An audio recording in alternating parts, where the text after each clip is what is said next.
নমস্কাৰ বন্ধুসকল, আজি মই আপোনালোকক চন্দ্ৰপুৰৰ পাহাৰত অৱস্থিত হাতীশিলা গণেশ মন্দিৰলৈকে নিব ওলাইছোঁ। চাওক, যে দূৰত দেখিছে সেই সকলোবোৰ হ'ল চন্দ্ৰপুৰৰ পাহাৰ আৰু ইয়াৰ মাজেৰে আমি গৈ আছোঁ। ৰাস্তা চাওক, ইমান ধুনীয়া ৰাস্তা, ওচৰত খেতি বাতি, কি ধুনীয়া লাগে।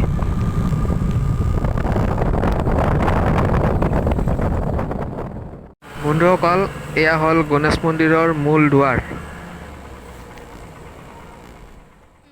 আহক বন্ধুসকল, আমি মন্দিৰটোৰ ভিতৰলৈকে সোমাই যাওঁ।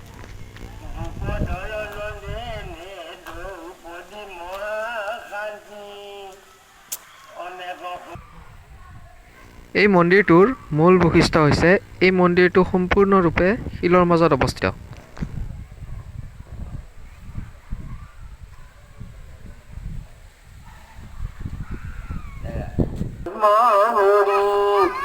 নাম কীৰ্তন চলি আছে। পৰিৱেশ চাওক, ইমান ধুনীয়া। মনটো আপোনালোকৰ ইয়াতে আহিলে বিৰাট ভাল লাগিব। ইমান ধুনীয়া পৰিৱেশ, গোটেইখিনি শিলৰে মাজতে, শিলৰ মাজতে আছে গোটেইখিনি এই মন্দিৰটো।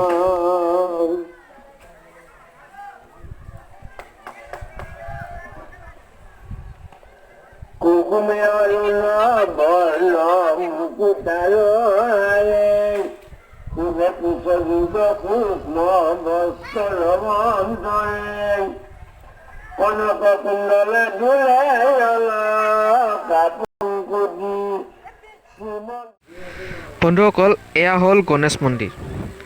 আপোনালোকে দেখা পাইছে এই দুটা শিলৰ মাজত এই শিলটো কেনেকৈ ফচি আছে। ইয়াতে বহুত বছৰ আগতে এটা হাতী শিলৰ চেপাত পৰি মৰিছিল। তাৰপিছত ইয়াতে ওচৰৰ ৰাইজ লগ হৈ এটা গণেশ মন্দিৰ বনাই দিলে।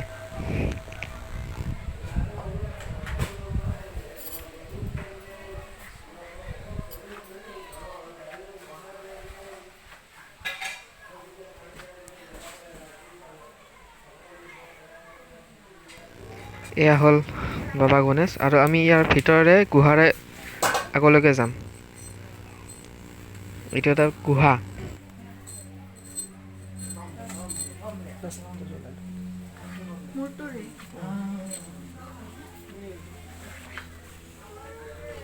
চাওক হে ৰাইজ, গুহা কি বঢ়িয়া লাগে। যাই আছো দিয়ক আৰু।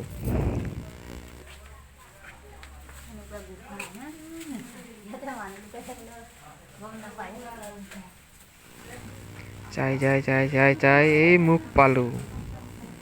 চাই থাকক।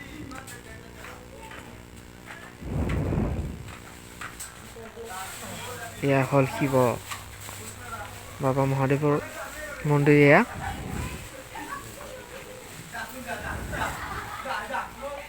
চাওক কি ধুনীয়া, শিলৰ ফাকেৰে কি ভাল লাগে আহি।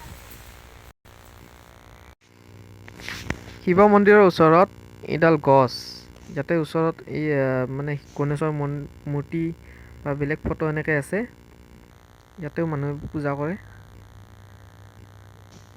আহক আমি এবাৰ ধুনীয়াকৈ শিলটো চাই লওঁ। দেখিছে ৰাইজ, কিমান ডাঙৰ শিল এইটো। ইয়াৰ তলত মন্দিৰ। চাওক, আপোনালোকে ভাবি চাওক, ইয়াতে আহিলে কি ধুনীয়া লাগিব।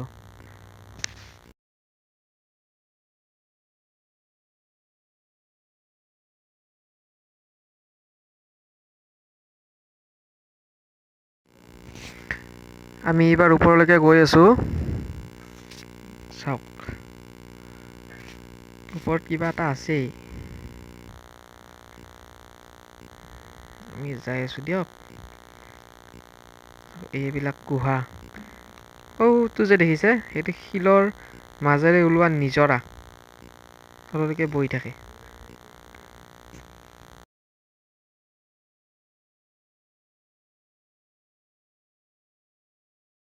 এয়া আমি ওপৰৰ ঘৰটোৰ মুখ পাম।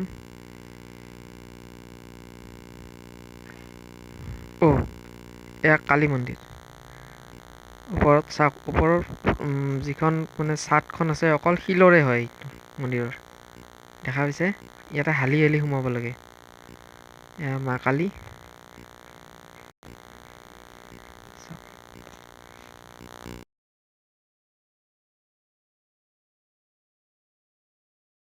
বন্ধুসকল আপোনালোকৰ ভাল লাগিলে লাইক শ্বেয়াৰ আৰু কমেণ্ট কৰিব আৰু এনেকৈ শ্বেয়াৰ কৰিব যাতে এই মন্দিৰটো যেন সকলোৱে চিনি পায় এই মন্দিৰটো এতিয়াও বহুতে চিনি নাপায়